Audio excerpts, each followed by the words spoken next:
Olá pessoal, bem-vindos ao meu canal Thomas Foco na Mente. É uma alegria estar de volta aqui com vocês com a nossa série de estudos sobre o livro do Jordan Peterson, 12 Regras para a Vida, um antídoto para um caos. O livro está rasgado assim porque eu tenho 3 filhos, então tá difícil manter fora do alcance deles. Então acaba que os livros vão se estragando um pouco, mas é um livro que eu gostei muito. Embora eu achei ele muito complexo e um desafio enorme conseguir extrair a informação dele, colocar de maneira simples para vocês, mas fiz o meu melhor, espero que vocês gostem e consegui extrair bastante coisa, né? Fiquei bastante impactado com o livro porque ele fala muito de Bíblia, de Deus, ao mesmo tempo que ele mistura com outras culturas. Não imaginava que, por ele ser um psicólogo muito renomado, que ele iria no livro dele falar tanto de Bíblia, né? Misturar teologia com psicologia, ainda mais que no Brasil a gente tem essa vertente que evita fazer isso, né? Então, fiquei bastante impressionado com a maneira como ele fez isso. Como eu venho da vertente cristã e eu fiz teologia, então eu tenho um pouco de compreensão sobre a área, sobre o assunto, e eu vou divergir, não é divergir de alguns pontos dele, mas também trazer outras reflexões que eu acredito que são mais fáceis e mais profundas do que algumas que ele traz aqui. Então, vou tentar falar o que ele fala no livro. Se você quiser saber exatamente o que está escrito, você vai ter que ler, mas eu vou tentar falar bastante coisa do livro, aprofundar e trazer alguns tópicos que eu acho interessante para a gente poder desenvolver e discorrer em cima dele. Então, sem demora, vamos nessa. O segundo capítulo, o título dele é Cuide de si mesmo como cuidaria de alguém sobre sua responsabilidade. Ele traz uma analogia de que a maioria das pessoas elas não sabem cuidar de si e elas cuidam melhor dos outros ou até de animais do que delas mesmas. E por que isso acontece? Ele ficava intrigado como que pessoas poderiam cuidar às vezes melhor do animal que às vezes está doente, o veterinário passa ali o medicamento para ele poder tomar e ele dá certinho para o animal, se preocupa. E quando no caso de um ser humano que às vezes precisa de um transplante de um órgão, espera muito tempo na fila para poder receber e quando recebe, ele não faz os devidos cuidados, não toma os medicamentos. Por que o ser humano chega a esse ponto? De não se valorizar, não cuidar de si e cuidar muito dos outros, cuidar muito para fora e não cuidar de si mesmo. Então ele trouxe essa analogia, o que ele veio refletindo ao longo da vida, consultório, imagine, ele deve ter mais de 40 anos aí de consultório, de estudo de prática clínica. Então muitas questões que ele traz aqui nesse livro, que o título já diz, bem sugestivo, 12 regras para a vida, um antídoto para o caos, onde as pessoas vivem um caos. Um deles é não cuidar de si, não saber cuidar de si, não desenvolver maturidade para poder fazer isso. E aí ele começa a filosofar aqui no livro, logo no começo ele começa a falar a diferença entre ciências e experiências subjacentes. Que a nossa visão hoje científica, cientificista, né, sobre o mundo, sobre a nossa ótica, de como nós olhamos, como nós pensamos, ela é recente, é de 500 anos para cá, com alguns autores que conseguiram trazer essa visão recentemente, mas até pouco tempo atrás, talvez 500 anos para trás, a nossa visão de mundo era uma visão mais dramática, mais voltada para sentimentos, emoções, dor, alegria, era mais um drama do que de fato uma visão científica lógica do que acontece com a gente, do que acontece com a humanidade. E aí ele vai trazer alguns pontos sobre isso, sobre ordem e caos e a consciência. Ele vai dizer que a gente tramita dentro de ordem, caos, e nós temos uma terceira coisa que é a nossa consciência, que vai fazer um julgamento sobre essas duas coisas. E ele vai aprofundar, tentando entender como que essas duas coisas elas coexistem e como elas afetam a nossa vida. Então ele vai falar que tudo surge ali do caos, ou seja, quando o mundo estava em caos, Deus deu uma palavra para colocar ordem no mundo. Então ele pega essa analogia e ele vai dizer que a ordem é tudo aquilo que a gente domina. Então, se a gente tem uma agenda organizada, que se tudo acontece conforme a gente planeja, isso é a ordem da nossa vida. Então, a gente busca o tempo inteiro andar debaixo de uma ordem, de uma tranquilidade, de uma paz, de contas pagas, famílias organizadas. E quando as coisas fogem do planejado, isso é o caos. Então é uma porta que se fecha, né? É uma porta de emprego que se fecha, uma família que entra em conflito, filhos rebeldes, doença que acontece inesperada. Isso aqui é o caos da vida, né? E a nossa consciência ela vai tentar lidar com isso tudo e a maneira como a gente lida com isso vai dizer como a gente se relaciona conosco mesmo e com a sociedade. Então eu gosto dessa visão dele, essa analogia que ele pega lá desde Gênesis, né, falando que o mundo surgiu do caos e ele coloca como o caos a potencialidade de se transformar em algo. Então, por exemplo, uma floresta ela tá um caos.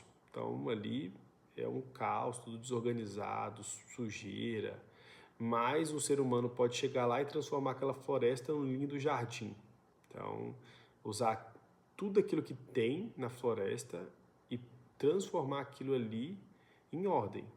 Então, é uma potência, um diamante que precisa ser lapidado. Então, algo que está bruto. Ou seja, você tem tudo que você precisa ali, mas você precisa organizar. Então, é como se não existisse a ordem sem o caos. A ordem, ela precisa do caos para existir.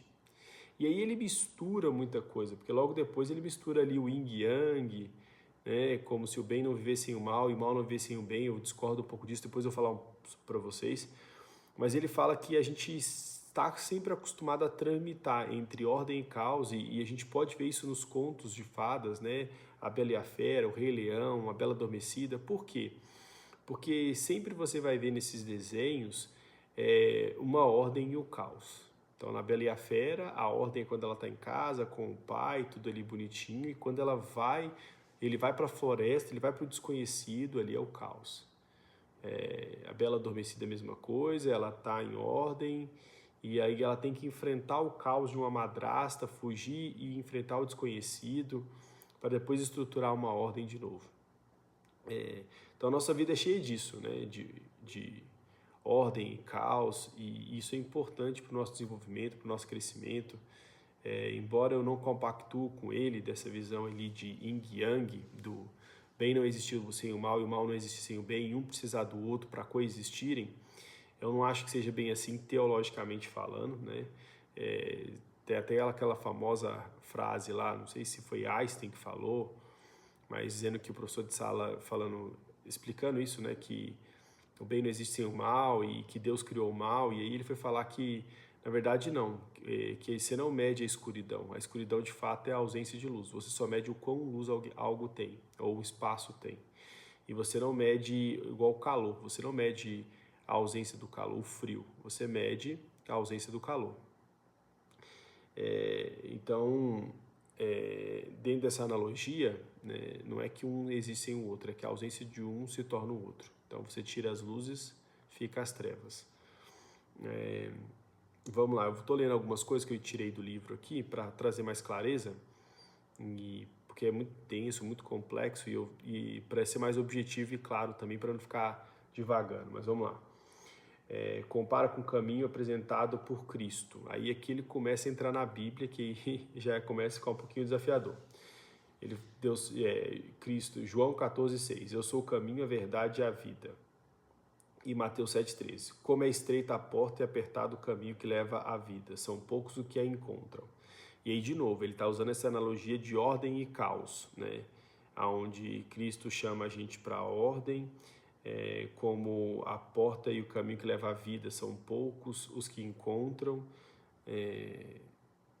Precisamos aprender a andar na ordem e no caos. A ordem não é suficiente e o caos pode ser insuportável. Essa frase ficou boa. A ordem não é suficiente e o caos pode ser insuportável. O que isso quer dizer? Que você viver uma vida toda equilibrada, sem desafios, sem dificuldade, pode ser monótono, pode ser chato. Você pode ficar entediado de viver uma vida com tudo sob controle. E o caos pode ser insuportável, ou seja, se ele for maior do que você pode suportar, isso pode te destruir. E até aqui, ok, né? Eu concordo com ele, faz muito sentido isso aqui, essa analogia que ele está trazendo, né? Essa percepção de ordem e caos aqui. A história da criação, Adão e Eva, a árvore do conhecimento do bem e do mal e a árvore da vida. Vamos lá. Aqui, de novo, ele começa a mostrar na criação que tudo estava em ordem. Então Deus criou Adão e Eva e ali no jardim, e ele coloca que por algum motivo a serpente estava lá, que é o caos. Então a ordem estava estabelecida e do nada aparece a serpente, né? Não era mais fácil não ter a serpente, né? Ou não ter a árvore do conhecimento do bem e do mal? E aqui eu faço parênteses para dar minha explicação, né? Até minha filha de 5 anos esse tempo questionou. Não era mais fácil não ter a árvore do conhecimento do bem e do mal? Assim, um ser humano não cairia e não correria o risco de sair dos propósitos daquilo que Deus criou o ser humano para ser. Qual que é o problema dessa visão? É que se eu coloco minha filha numa casa e tranco ela ali dentro e obrigo ela a me amar, o amor não é verdadeiro, não é genuíno. Ele é forçado. Então Deus não quer robôs, não quer pessoas que sejam obrigadas a amá-lo. E a árvore do conhecimento do bem e do mal, ela vem para dar uma liberdade e uma escolha. O amor só é verdadeiro quando ele é livre.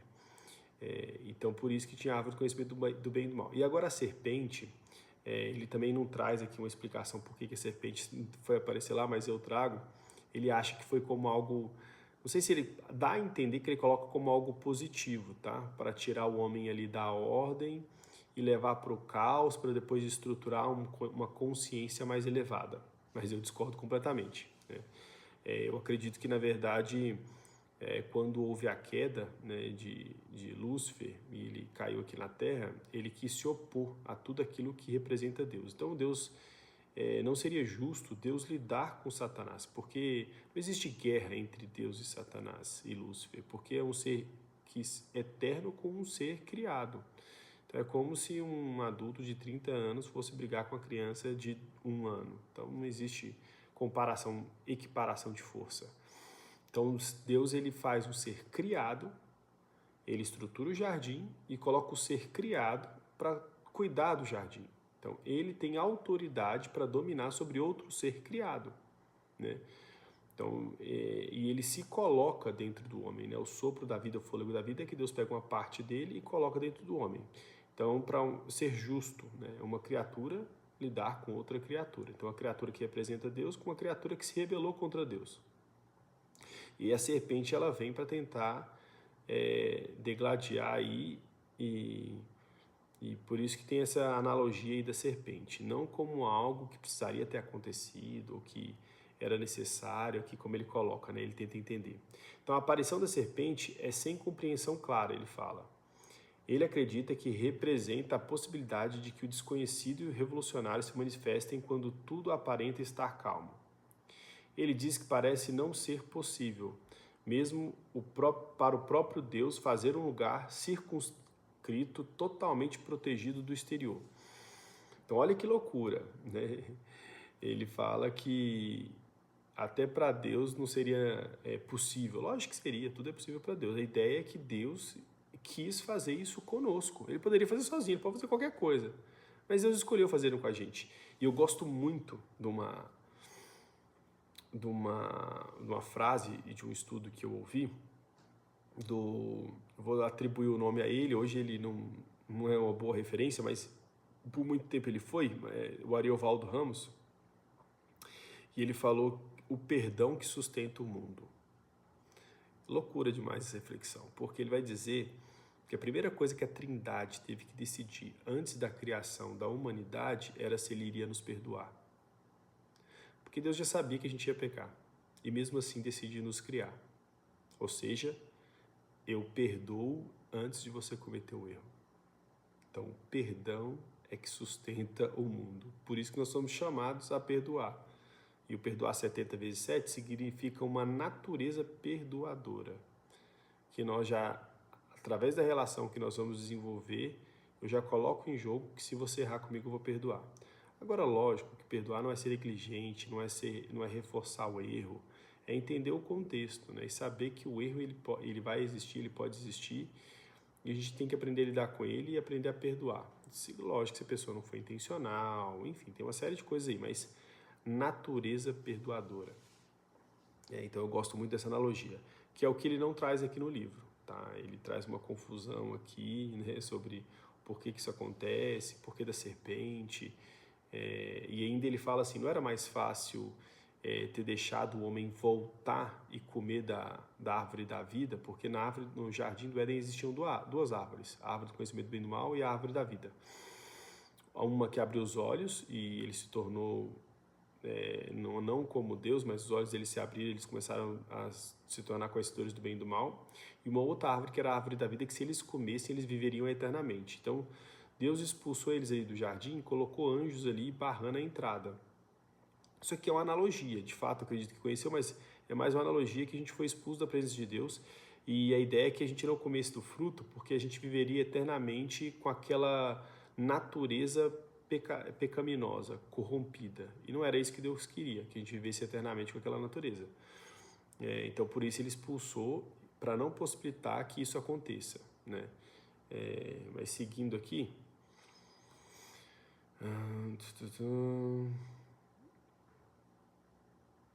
Então, para Deus tudo é possível, tá? Ele diz que não parece ser possível nem mesmo para Deus, né? Como se fosse necessário que a gente caísse para poder amadurecer. Mas não é verdade. Se a gente fosse obediente e mantivesse naquilo que Deus propôs para nós, a gente estaria bem. Então, mesmo no lugar mais seguro, inevitavelmente abriga uma serpente. Somente depois da queda, a serpente habita a nossa alma. A pior de todas as serpentes possíveis é a interna inclinação humana para o mal. E aí, de novo, o que aconteceu com o ser humano?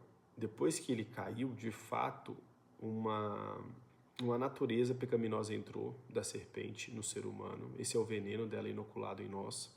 E hoje o nosso inimigo é a nossa própria vontade. Então, por mais que a gente se isole do mundo que está em catástrofe, que está em trevas, dentro de nós há trevas que a gente precisa lidar. Então não existe proteção. Tanto que tem uma passagem, eu não lembro exatamente, depois vocês pesquisam, que fala assim, que é como se fosse um homem que, fugindo de um leão, encontra um urso. E aí ele recebe o abraço de um urso, né, mas consegue fugir do urso, e chega em casa e quando ele descansa, ele põe a mão na parede e tem uma serpente e pica ele. Então, é mais ou menos isso, né? A gente foge das lutas do dia a dia, do leão que a gente mata todo dia, chega em casa, na hora que a gente vai descansar, a gente depara com nossos próprios defeitos, com as nossas próprias fraquezas. Então, depois da queda, existe esse problema do ser humano, de ter que lidar com o mal que habita nele, né? Então, esse é um grande desafio que a gente precisa enfrentar. Mesmo os pais não conseguem proteger seus filhos contra todos os perigos que o cercam. Por isso, o caminho não é trancá-los contra os perigos do mundo, mas treiná-los para enfrentar. E aqui eu acho uma analogia bem legal, que é isso, né? Não adianta você querer preservar o seu filho de todos os desafios que ele vai enfrentar na vida. O ideal é você prepará-los para enfrentar. Então, um pai é bem-sucedido quando ele se torna desnecessário na vida do filho. Então, meus filhos, quando crianças, dependem de mim para tudo, para dormir, para acordar, para comer, para ir no banheiro, mas eu vou emancipando ele aos poucos, até que nosso relacionamento não seja mais por necessidade, mas por gratidão e amor. Então, nós precisamos evoluir, eu sempre falo isso, não tem problema as pessoas buscarem a Deus por necessidade. Então, eu estou com problema no casamento, financeiro, tá certo, tem que ir para Deus mesmo. Em vez vai para Satanás? Lógico que não. Mas você não pode se manter nesse nível infantil, de se relacionar só por necessidade. Você precisa amadurecer para se relacionar por gratidão e amor.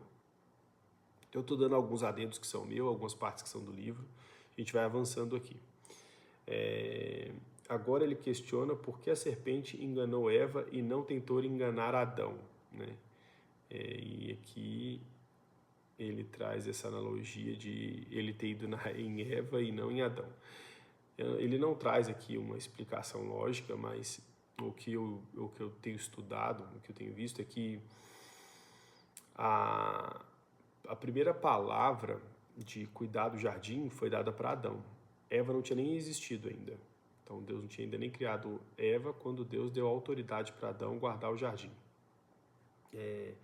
Porque acredito que Deus queria fazer uma relação de funções, né? Então o homem deveria cuidar, proteger a mulher, e por algum motivo ele falhou. Então a serpente ficou não sei quanto tempo esperando uma brecha ali, uma oportunidade para poder destruir a criação de Deus, e ele viu uma brecha na separação do homem e da mulher. Então o homem não conseguiu instruí-la, protegê-la, direcioná-la, ele falhou.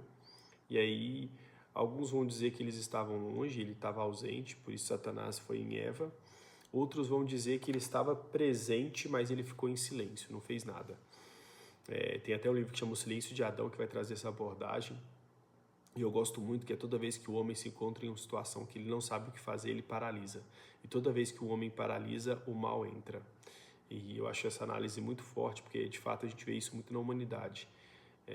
O silêncio, o barulho de muitos não me incomoda tanto quanto o silêncio de poucos. Ou seja, se você sabe fazer o certo e não faz, nisso você peca. Então a gente precisa, quando não sabe o que fazer, buscar de Deus a direção correta para fazer o que tem que ser feito. Porque não fazer nada já é uma escolha. Então às vezes as pessoas pensam que são inocentes porque não fizeram nada. E justamente por elas não terem feito nada, o mal imperou. Então, essa analogia aí dele ter ido para Eva e não para Adão, ele não traz, por isso que eu estou trazendo para vocês. Aqui ele faz uma outra analogia bem estranha.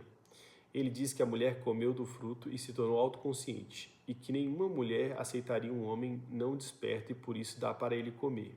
E desde então as mulheres têm tornado o homem autoconsciente das responsabilidades. Ele traz uma analogia aqui bem difícil da gente conseguir conceber, que é a ideia de comer o fruto foi algo bom, de abrir a consciência, abrir o entendimento. E a mulher também faz isso com o homem, torna ele consciente porque as mulheres não aceitam um homem inconsciente, um homem fraco, e aí ela precisa tornar o homem consciente para poder aceitá-lo. Eu já acredito o oposto, né? Tem uma vertente judaica que eu gosto muito, que diz que quando o homem, imagina um homem, né, sozinho, não se sabe quanto tempo ele ficou sozinho. Alguns falam que um dia, mas não sabe se o tempo era contado nessa época, né? Às vezes Deus fala que criou o mundo em 7 dias, mas a gente não sabe se foi exatamente 7 dias e se um dia corresponde ao nosso um dia hoje, né? Se o tempo era 24 horas, então a gente não sabe nada disso.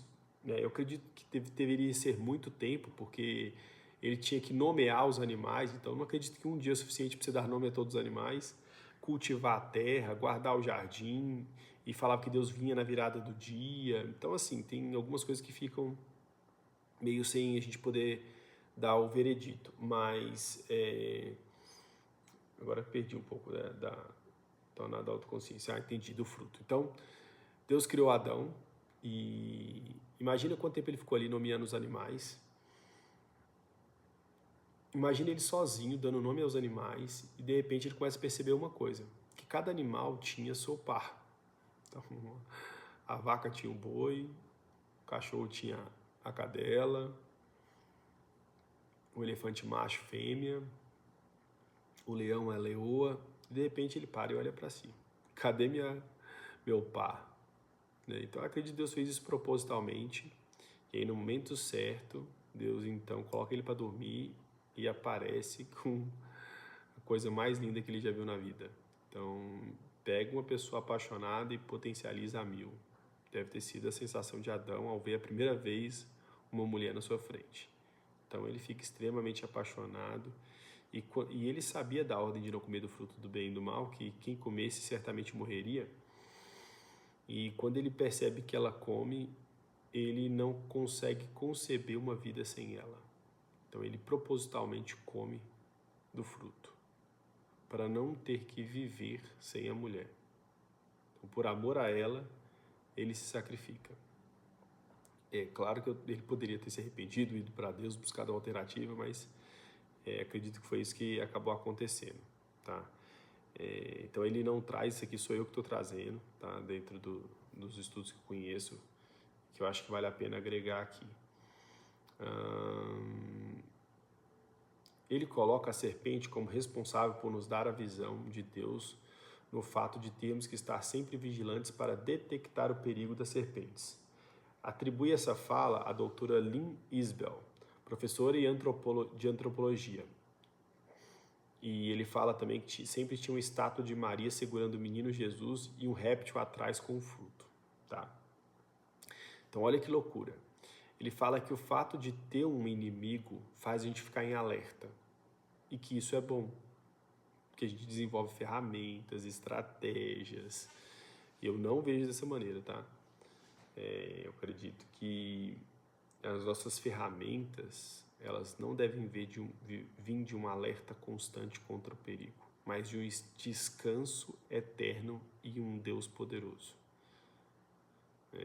Então, por isso que a gente vai divergir aqui quanto a interpretações bíblicas. Eu estou falando isso porque ele traz no livro aqui, se ele estivesse falando só sobre psicologia, nós estaríamos falando só sobre psicologia. Mas como ele traz teologia aqui, então eu não poderia deixar de falar os meus pontos de vista, que eu gosto muito dessa linha de integração entre psicologia, teologia e o cristianismo. Acho que não tem como você separar o espiritual do emocional. Acho que os dois estão interligados. O próprio curso de psicologia positiva de Harvard fala sobre isso, né? O tal Ben-Shahar e vários outros estudos recentes estão falando sobre isso, a própria medicina. Então, eu acho isso importante. Descoberta da nudez. E aí ele começa a trazer aqui essa analogia de descobrir que eu estou nu.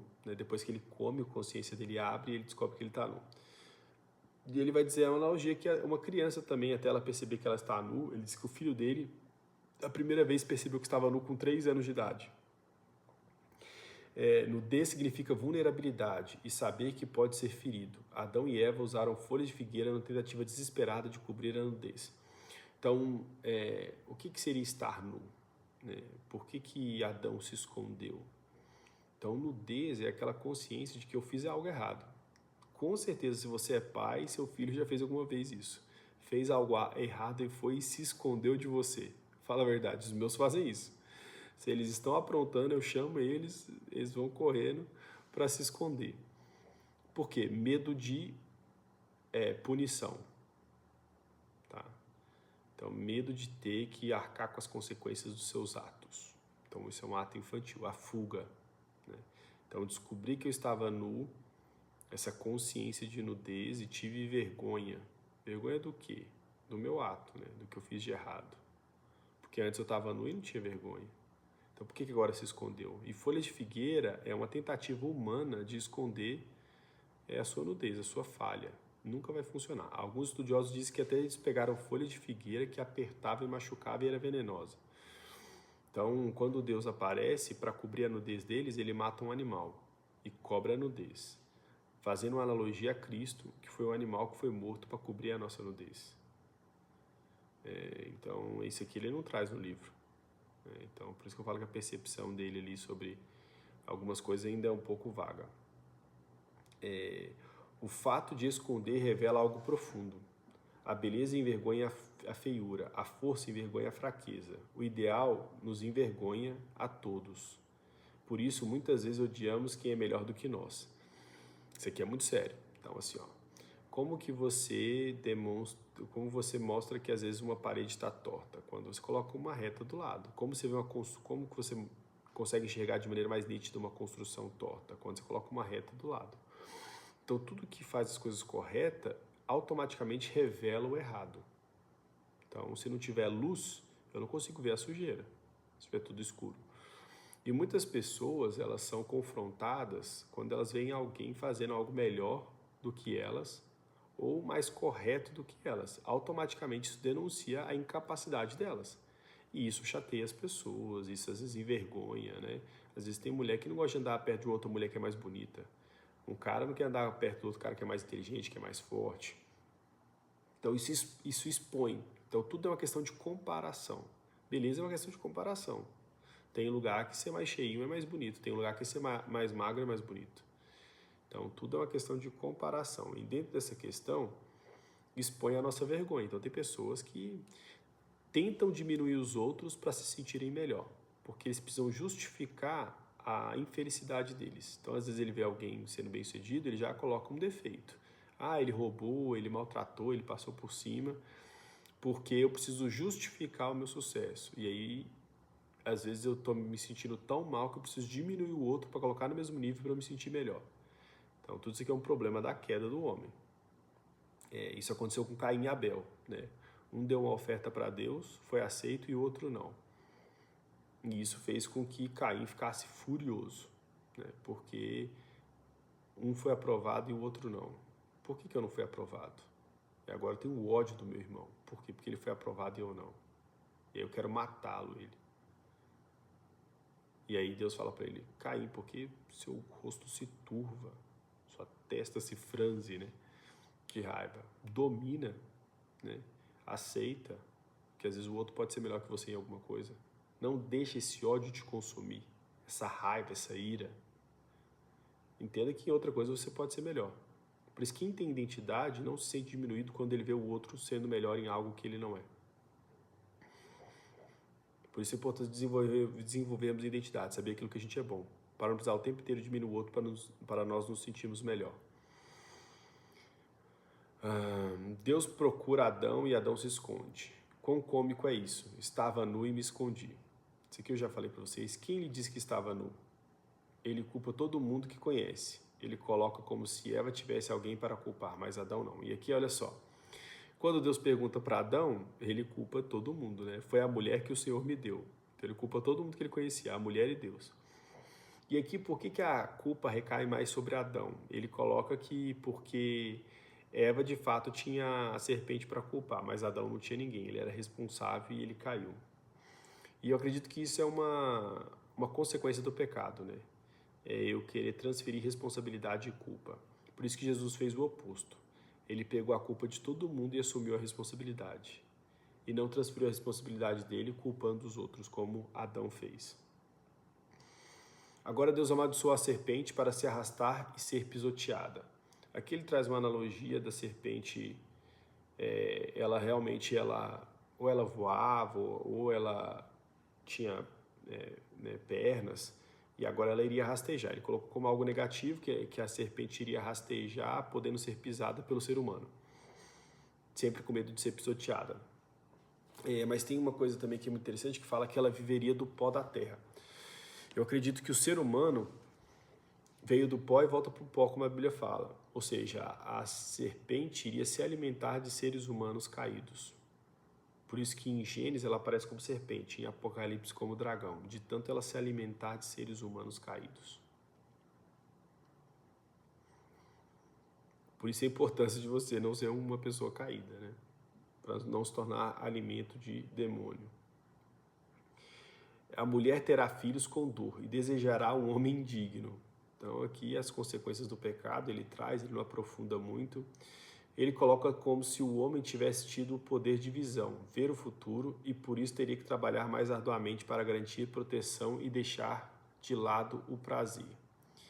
E aí, de novo, ele parece que ele coloca esse comer do fruto do conhecimento do bem e do mal como algo positivo, como ampliou a visão dele, agora ele tem mais visão de futuro, de responsabilidade, compromisso, e por isso ele não pode viver para fazer o prazer, mas para assumir responsabilidade, proteger a família, a esposa. Acho legal, interessante, mas eu discordo porque a nossa visão não deveria vir da desobediência, né? Deus falou, não coma do conhecimento do bem e do mal do fruto. Né? O seu conhecimento vem através de mim, tanto que deu no que deu. Né? Nós estamos até hoje sofrendo consequências pela desobediência. Porque o fruto, na verdade, ele representa uma única coisa. A sua escolha de poder andar mediante a vontade de Deus ou a sua própria. É só isso. Porque se não tivesse a escolha, eu era obrigado, forçado a adorar a Deus, a me submeter à vontade dele. E ele não quer robô. Ele quer que você tenha a escolha. Então nós estamos aqui, passando por essa vida, para termos uma escolha. De andarmos segundo a nossa vontade ou a vontade dele. Então todo mundo tem essa escolha e todo mundo nasce e em determinado momento da vida você pode fazer essa escolha.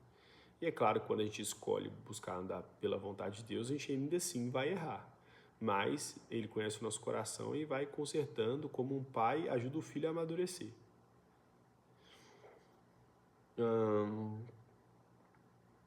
Ele coloca como se o homem tiver... Então, essa questão de ampliar a visão para mim ficou bem turva aí, não concordo muito. Aqui ele questiona por que Deus coloca anjos para guardar o jardim e proibi-los de comer a árvore da vida e se tornarem imortais, já que isso iria acontecer no futuro de qualquer forma. Acho que eu expliquei isso para vocês mais cedo. É porque quando ele come do conhecimento do bem e do mal, ele se torna uma nova criatura corrompida. E se ele comesse da árvore da vida, ele ficaria eternamente com essa natureza corrompida. Então a ideia agora é nos purificar primeiro, nos tornar uma nova criatura que a gente tem através do novo nascimento, da conversão em Cristo Jesus, a gente tem um novo nascimento, e aí essa nova criatura, tudo se fez novo, nova criatura sou, o velho homem já morreu, então tudo se faz novo, a nova criatura, e aí essa sim pode herdar a vida eterna, que é uma criatura que agora de novo volta lá no passado a querer andar não pelo seu próprio conhecimento do bem e do mal, mas andar sobre obediência pelo conhecimento do Pai. Talvez o paraíso seja algo que devamos construir e a imortalidade merecer. E eu acredito que é exatamente o oposto. Vou repetir o que ele escreve no livro. Talvez o paraíso seja algo que devemos construir e a imortalidade merecer. Então eu não acredito que a gente consegue construir um paraíso. Aqui na Terra, não. Essa Terra vai ser destruída. Acredito que as pessoas cristãs, elas são quem preserva, pelo menos, aqui a Terra, né? De ser destruída. Então a gente constrói como se fosse pequenos grupos de céu na Terra. Mas uma hora vai ser retirada, a Terra vai ser destruída e a gente vai voltar e reconstruir tudo de novo com Cristo. Mas a ideia aqui é como se a gente estivesse construindo algo bom aqui na Terra. E é importante a gente pensar assim, claro, né? A gente tem que lutar ao máximo para construir algo bom, mas entender que a ideia não é construir aqui na Terra.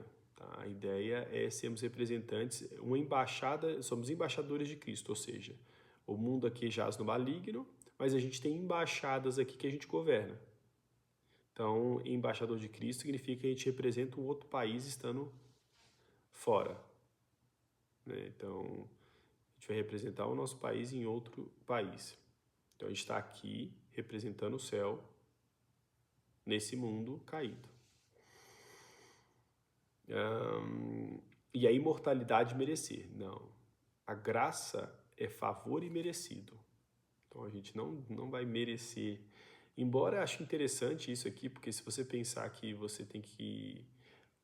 o fato de merecer é aceitar a Cristo, né? E não fazer algo, né? No sentido que você pode se tornar alguém bom o suficiente para poder merecer, né, a imortalidade. Não, você só vai estar aqui para você escolher se você aceita o que ele fez por você. Então ele te dá a oportunidade de escolha. Né? Não você tem o direito de construir a imortalidade. Voltamos à pergunta do capítulo. O que faz as pessoas preferirem seus animais de estimações a si mesmas, né? A cuidar melhor dos outros do que a si? Olha a volta que ele dá no livro, tá? Isso que nem sou eu, ele no livro para chegar à explicação que ele vai dar agora. A resposta que ele traz no livro é que por causa da queda, por que alguém deveria querer cuidar de alguém que se tornou tão rancoroso, covarde, feio e indefeso como um descendente de Adão? Então, o fato é que cada um de nós sabemos o tanto que a gente é ruim e por conta disso a gente não cuida da gente mesmo. Então, a gente negligencia a nossa própria saúde, nosso próprio bem-estar e a gente não sabe cuidar de nós mesmos porque a gente sabe que a gente é mal. Eu não comungo dessa visão e claro que a gente não pode generalizar, existem várias pessoas, vários perfis, várias criações e cada um tem uma explicação, mas ele aqui está pegando a maioria, né? Então ele vai dizer que é por causa disso. Como uma maneira de se autopunir por todas as falhas que você sabe que você tem, inconscientemente, claro, né? Já um cachorro é indefeso e inocente. Então você cuida de um cachorro porque você tem certeza que ele não faz nada com maldade. E se... mais pra frente acho que ele vai trazer a analogia da lei da selva, né? Se um animal mata o outro é por sobrevivência, não intencional, diferente do ser humano, que a gente faz as coisas intencional, a gente não perdoa intencional, a gente causa guerra intencional, a gente mata sem precisar de comer para sobreviver, a gente mata por raiva, por ganância, por ódio. Então a gente tem sentimento envolvido. Ele vai dizer que temos a consciência que os animais não têm. Quando estão na lei da selva, onde matam para sobreviver, isso é aceitável, pois não possuem consciência. Já o ser humano tem total consciência da vida e do que pode causar em sua própria vulnerabilidade e na dos outros. E aqui a gente vê seres humanos concebendo a ideia de tortura, né? Então, você sabe o que te causa mal e você vê o ser humano consciente, sabendo tanto que isso faz você sofrer, infligir isso nos outros. Então, terror psicológico, manipulação, enganação, Então, tudo isso aí o ser humano faz, intencional, por maldade, né? Então, por isso que às vezes a gente cuida mais dos animais ou dos outros do que a gente mesmo. Porque lá no fundo a gente sabe o quanto que a gente causa o mal. Somente os homens conseguem conceber meios de tortura, como eu já falei. E aí agora que começa, qual a saída então o Jordan propõe, o Jordan Peterson? Ele fala que depois da queda, tudo que veio a acontecer foi apresentado como remédio para aquela queda, uma escapatória contra o mal. Então tudo que veio acontecendo nos profetas, nas leis, foi como uma maneira de, um remédio de restaurar o homem. E eu concordo, tá? Isso aqui é verdade. Tudo que Deus fez a partir da queda foi para restaurar. Foi um caminho de restauração para a queda do homem. Só que a maneira como ele traz não é a maneira como eu acredito. Se queremos cuidar de nós mesmos apropriadamente, teremos que respeitar a nós mesmos, mas não o fazemos, pois aos nossos olhos somos criaturas caídas. Se vivêssemos na verdade e falássemos a verdade, então poderíamos caminhar com Deus novamente e respeitar nós mesmos, aos outros e ao mundo. Acho isso aqui fantástico da parte dele. Ou seja, quando eu me torno um ser humano melhor, mais ético, correto e verdadeiro, aí sim eu vou querer cuidar de mim. Acho isso legal. Só que a questão é que eu tenho esse desafio de cuidar de mim, primeiro, de me tornar uma pessoa melhor primeiro. Muita gente tenta, mas não consegue. Porque tem muitas coisas implícitas nisso, né? Envolvidas nisso. Então, essa analogia de eu querer me tornar alguém melhor, acho bem complicado. Eu atendo dentro de clínicas de usuários de droga, de reabilitação, e em muitos casos, muitos choram para parar. Literalmente choram e não conseguem. Então, é escolha, não é? E eu gosto de uma frase que o Paulo vai dizer que o mal que eu não quero eu faço, o bem que eu quero eu não faço, o mal que eu não quero esse logo eu faço. Então existe um desafio aqui. Aí sim poderíamos cuidar de nós mesmos, como cuidamos das pessoas que amamos. Ou seja, quando nos tornamos alguém melhor, nosso inconsciente nos permite que a gente cuide de nós mesmos. Essa aqui é uma vertente que ele está dando. Poderíamos colocar o mundo em ordem e em direção ao céu. É legal, essa visão dele é interessante. Ele coloca o nosso referencial maior usando o arquétipo de Cristo, que se sacrifica pelos outros. Continuar caminhando com Deus apesar do conhecimento autoconsciente. Ele ressalta que se sacrificar em um trabalho ou diante de um bullying seria aceitar a tirania e não de fato morte como sacrifício para um bem maior. Deixa eu tentar aprofundar aqui, ó. Primeiro ele coloca que o caminho para você melhorar é ter Cristo como seu referencial, que se sacrificou pelas pessoas, pelos irmãos. Então, se tornar uma pessoa mais humilde, altruísta, vai fazer você cuidar de você melhor.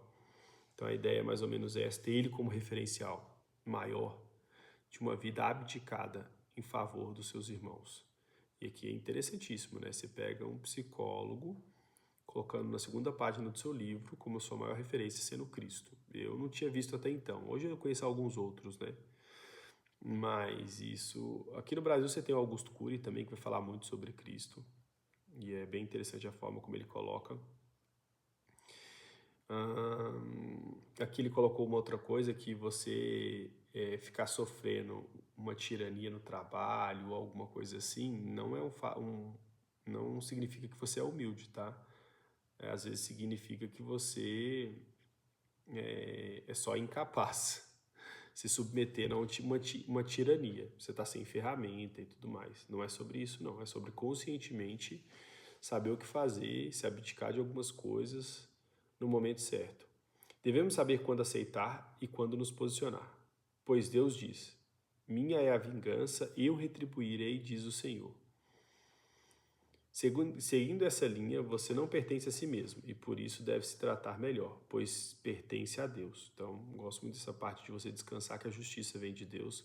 Então, muitas vezes você não precisa fazer justiça própria. Você pode descansar porque você tem um pai que está vendo todas as coisas e ele vai retribuir cada um segundo cada um está fazendo. Vou tentar avançar que nosso tempo aqui já está corrido, mas já estou quase acabando.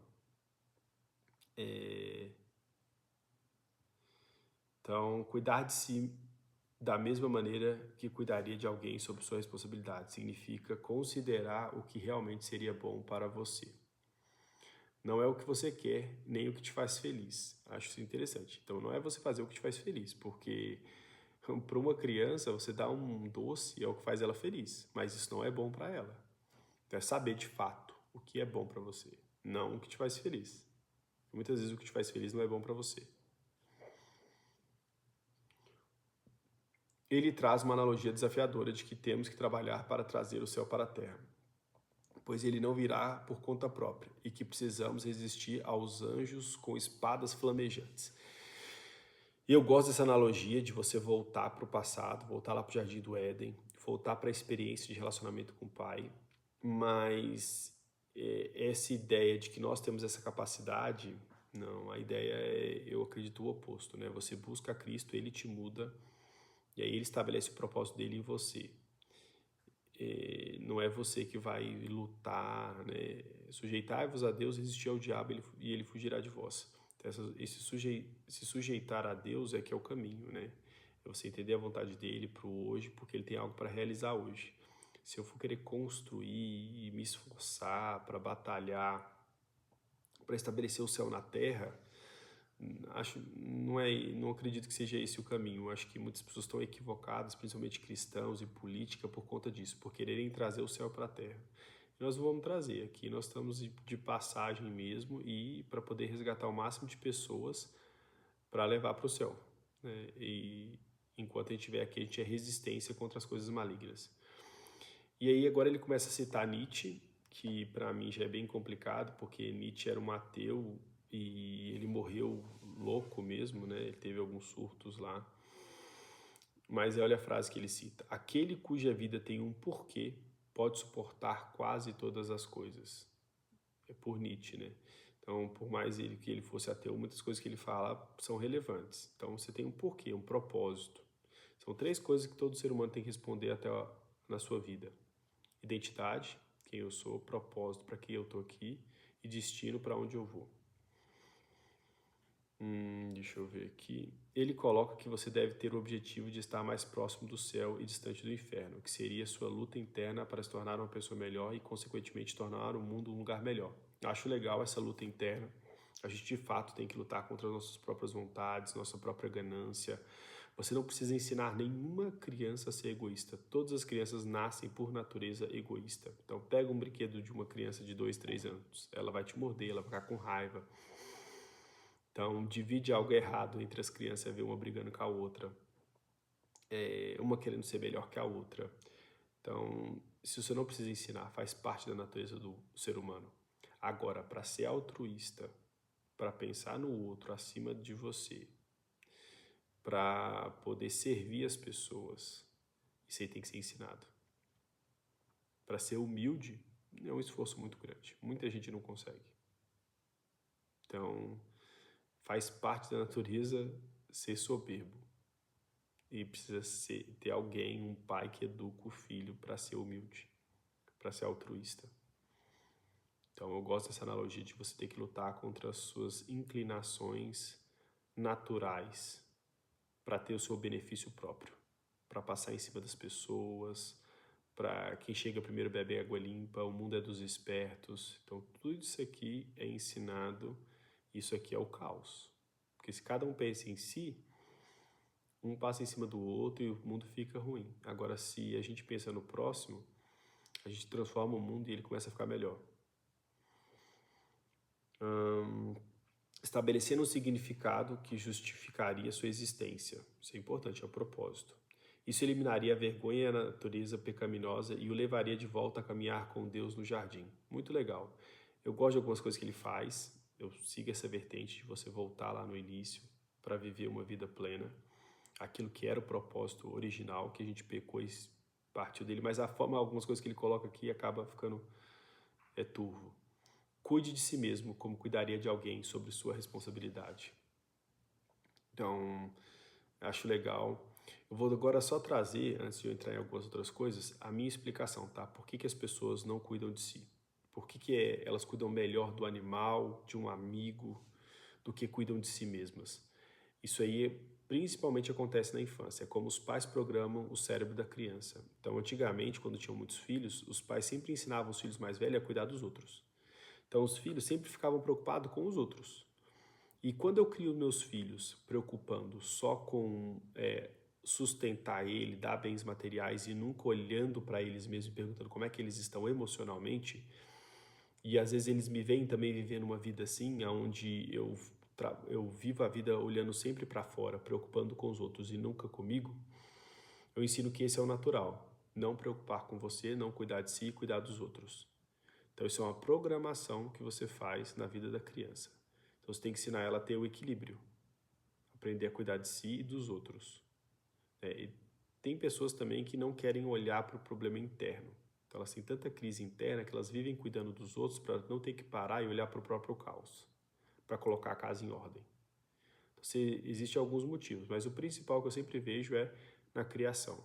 Então tem pais que foram muito rígidos com os filhos, com muita cobrança, e isso se tornou o superego da pessoa. Ou seja, quando ele se torna adulto, as vozes dos pais na infância se tornam as vozes na cabeça da pessoa. Então ela não descansa, ela não se permite descansar, porque os pais não permitiam ela descansar, sempre colocando responsabilidade, compromisso, e aí isso programa o cérebro para funcionar assim o resto da vida, e aí tem que haver uma reprogramação.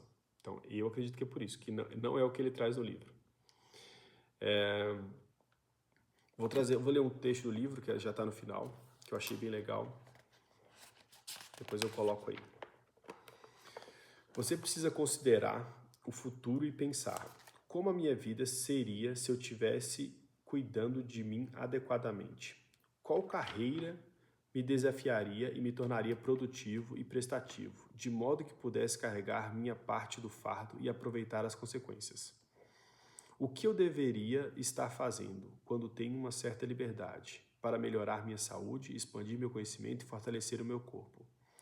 Você precisa saber onde está para que eu comece a traçar o seu percurso.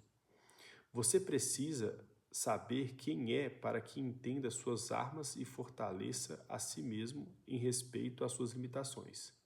Você precisa saber onde está indo para que limite a extensão do caos em sua vida, reestruture a ordem e traga a força divina da esperança para o mundo. Achei muito legal esse trecho, por isso que eu trouxe ele aqui para vocês. Vou só finalizar com 3 coisas. Muitas pessoas querem mudar, só não sabem como. Então precisa de um referencial. Muito difícil a gente consegue mudar sozinho. E o primeiro passo é o que eu falei. Eu acredito que a maneira mais saudável é você buscar Cristo e Ele te muda. Então você descansa, que Ele te muda, porque muitas coisas a gente não vai conseguir mudar. E às vezes tem muito defeito que a gente de fato vai morrer com eles.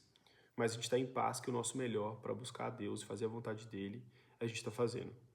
E a dor muitas vezes é um fator determinante para a mudança. A gente só muda, o ser humano, o homem só muda quando a dor de permanecer o mesmo é maior do que a dor de mudar. Ou seja, se você ficar desse jeito que você tá e isso não doer, você nunca muda. Então tem muitas pessoas que eu atendo que só se tornaram mais humildes porque sofreram. Então às vezes isso é primordial para o desenvolvimento de um ser humano. Às vezes isso é até um mecanismo de defesa. No livro do Rick Warren, Uma Vida com Propósito, ele usa a frase que a dor é o megafone de Deus. Bom, fico por aqui, demorei um pouco, coloquem aí no 2.0, espero ter agregado aí na vida de vocês, e esse foi o segundo dia do livro do Jordan Peterson, 12 regras para a vida, um antídoto para o caos, e hoje foi por que a gente não cuida de nós mesmos como cuidaríamos de alguém, né? Porque a gente tem essa dificuldade. Valeu, até a próxima. Tchau.